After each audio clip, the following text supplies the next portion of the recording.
All right, so we're diving deep today, huh? Into wilderness survival. Oh, yeah? Looks like someone did their homework. All these guides and articles, even some forum threads. Wow. I really wanted to cover it all, you know? Because it's one thing to read about survival, but actually knowing what to do out there, that's the key, right? Absolutely. And it's not just about gear either. The mental game is huge. And it looks like you've got some sources on that too. For sure. I'm curious, though, with all this talk about essential gear, what's something in your kit that you'd consider like a luxury? Not strictly needed, but makes a difference for you personally. A luxury, huh? Well, mine's kind of funny. It's a camp chair. Okay, camp chair, really? Yeah. Sounds frivolous, I know. But after a long day hiking, just being able to sit comfortably, even for a bit, huge morale boost. You know what? That makes total sense. It's easy to forget about comfort when you're thinking survival mode all the time. Exactly. Got to find those little wins out there. Speaking of essentials, though, your sources all seem to agree on the big three: shelter, water, fire. Yeah, those are non-negotiable in pretty much any situation. But instead of just listing them off, let's break down how to actually make them happen when you're in a pinch. And, thinking about the places you usually hike, the Pacific Northwest, right? Right. And that environment brings its own set of challenges, for sure. Lots of rain, dense forests. Exactly. So we got to tailor our approach accordingly. Okay, so shelter first. We've got tarps, that eagle's nest thing, using debris. But how do we choose what's right for, like, that environment specifically? Well, a tarp's always versatile, but in the Pacific Northwest with all that rain, you got to make sure it's truly waterproof. Hydrostatic head rating, all that. Ah, so not just any old tarp will do. Nope. And that eagle's nest, while ingenious, finding dry debris to build it with, could be tough in that climate. Oh, yeah, good point. Everything's damp. So a bivy sack might be your best bet there.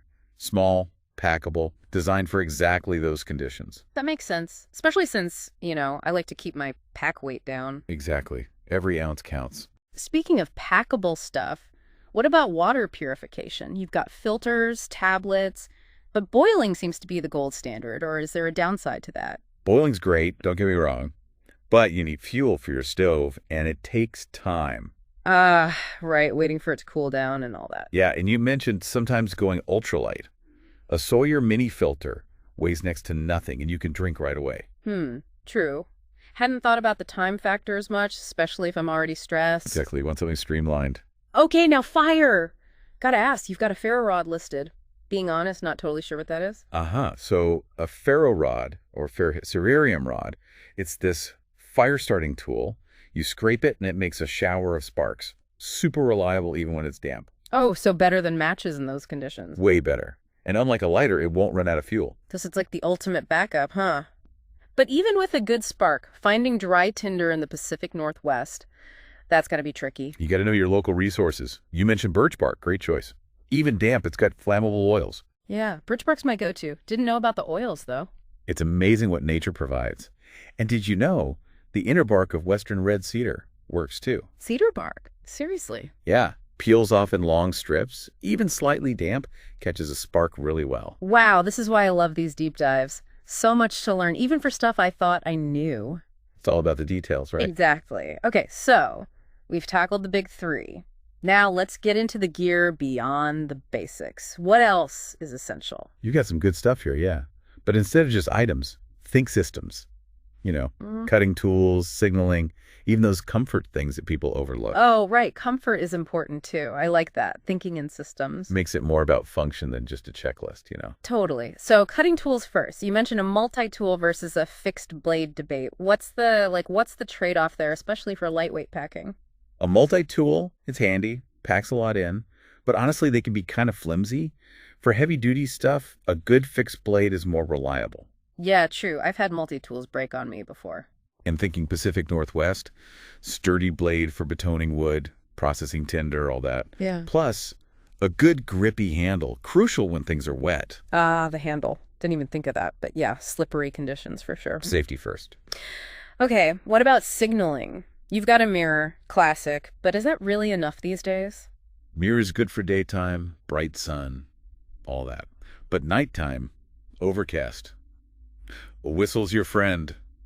Carries way farther than your voice, especially if it's windy. Redundancy, right. Multiple ways to get help. Exactly. Now, compass versus GPS. I know you like your phone, but Well, yeah, it's convenient, but Batteries die, signal drops, yeah. Compass and a good topo map, that's your backup. And pro tip, compass points to magnetic north, not true north.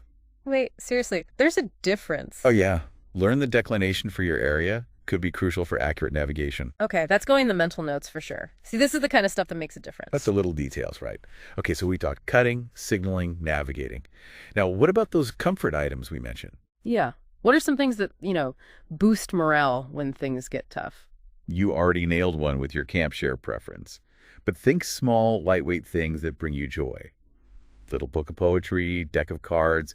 Some people even bring a tiny bottle of hot sauce, whatever works. Hot sauce, haha, I like that. It's like, even in a survival situation, some things never change. Exactly. It's about maintaining that human element, That's keeps you going. Okay, so gear's covered. Now let's talk skills. Yeah, because gear's only as good as the person using it, right? 100%.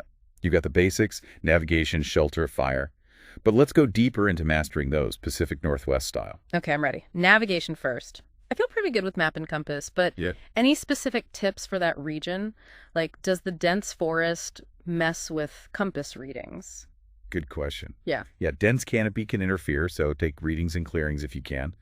And speaking of compasses, remember that watch method we talked about? Watch method. Refresh my memory. Line up the hour hand with the sun. Halfway point between that and 12 o'clock, that's south. No way! Seriously. That's so cool. Gotta try that out. Works surprisingly well if you need a backup. Okay, shelter building, Pacific Northwest. Damp ground, insulation's key. Leaves, pine boughs under your sleeping bag, huge difference. Smart. So it's not just about the shelter itself, it's about what's underneath it, too. Exactly. And if you're using a tarp, A-frame with a steep pitch, jets rain like a champ. Got it. Taking notes here. Okay, fire starting. I feel like I've got the basics, but anything specific to that region that I should be aware of? Remember, western red cedar bark. Great tinder, but also excellent kindling. Splits easy, burns hot. And keep an eye out for fatwood resin-saturated pine knots, burn like crazy even when wet. Fatwood. Okay, gotta remember that one. It's like nature's fire starter or something? Pretty much. Now, food. You've got edible, plants, fishing, all that. Yeah, I've been brushing up on my plant ideal. Good. But safety first, always. If you're unsure, don't risk it. And shellfish, Pacific Northwest, they got strict rules about harvesting. Make sure you're legal and sustainable. Ah, good point. Wouldn't want to get in trouble. And it's about respecting the environment, too. Okay, so we talked physical skills, but let's shift gears. The mental game. You've got sources on mental fortitude, all that. How do we actually cultivate that when things go south? Yeah, it's like easier said than done, right? It's more than just positive thinking, yeah? Yeah. Bear Grylls talks about setting daily goals. I like that. Breaks things down into manageable chunks. So instead of I need to survive, it's today I'm going to find water, that kind of thing. Exactly. Keeps you focused. Gives you a sense of progress. And you mentioned that hiker who survived the blizzard because of her sleeping bag. Yeah. That ties in too, How so? Having the right gear, it's not just about the physical protection. It's the confidence it gives you. Knowing you're prepared, that can help you stay calm, make better decisions. Oh, that's interesting. So it's like the gear itself is almost a mental tool as well. In a way, yeah. It's about trusting your gear, trusting your skills, trusting yourself to handle whatever comes your way. That's a powerful way to look at it. I like that. Yeah, it's like that feeling of, I got this, Makes a huge difference. And speaking of mental tools, you've got a lot on mindfulness. Is that something you practice? I've, tried it out here and there, but I always thought of it as more of a stress reliever, not so much a survival skill. But it's both. Mindfulness is about being present, right here, right now, without judgment. Super helpful in survival, where it's easy to get caught up in worries. So instead of freaking out about the what-ifs, it helps you focus on what you can actually control in the moment. Exactly. Calms your nervous system down, helps you think clearly. Okay, so we talked individual skills, gear, all that. But what about the social aspect? Isn't survival often about teamwork? Yeah, for sure. There are a couple of articles in here about group dynamics and survival. Pretty interesting stuff. Fascinating, right? One thing that stands out is having a designated leader, especially when stress is high. Keeps things organized, prevents too many cooks in the kitchen. Makes sense. But what if everyone's used to doing their own thing? Like a bunch of solo hikers suddenly having to work together. Communication is key. Encourage everyone to share their strengths, weaknesses. Maybe someone's great at fire, someone else is a navigation whiz. Play to those strengths. Right, so it's not about everyone being an expert in everything. It's more about the team as a whole. Exactly. Now, you've researched all these different scenarios. Is there one that still kind of makes you nervous, even with all your experience? Good question. We haven't talked much about prolonged isolation. Being alone out there for a long time, that's what gets to me. Yeah, that's the ultimate test, mentally and emotionally. Tough one to prepare for. So how do you prepare for something like that?